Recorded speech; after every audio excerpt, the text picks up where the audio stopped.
acara maneh di Sunda TV. Sabar sumpen dina pidangan warta Sunda, sawatawis di berpanganyarna di tatar Sunda, parantos disusun ku tim redaksi, sejadi sanggahkeun dina sonten ieu.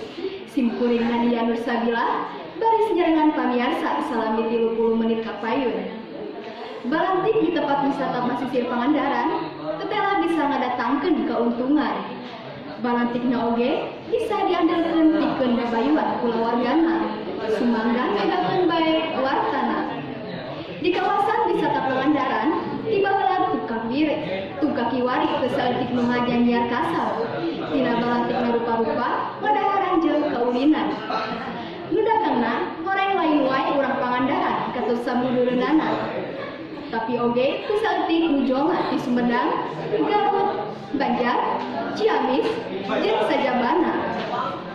Salah sahiji nu dagangna teh nyaeta Ude Supriyatna. Urang warga Garut boga sulasan taun dagang bakso cuanki di Basisir Pangandaran.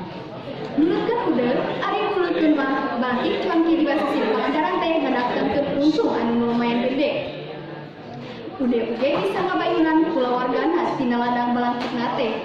Buktina, ayeuna dina sapoena Ude bisa ngalabatik tepi ka 300.000. Nulutkeun Ude, jeung padagang sejenna nu dagang di Pangandaran teh boga beungkeutan atau organisasina.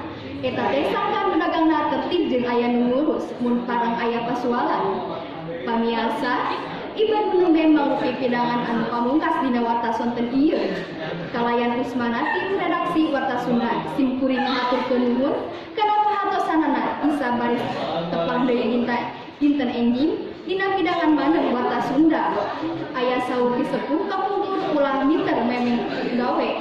Simkuring Nadia Nursabila sejamit mundur amit mungkur. Wassalamualaikum warahmatullahi wabarakatuh.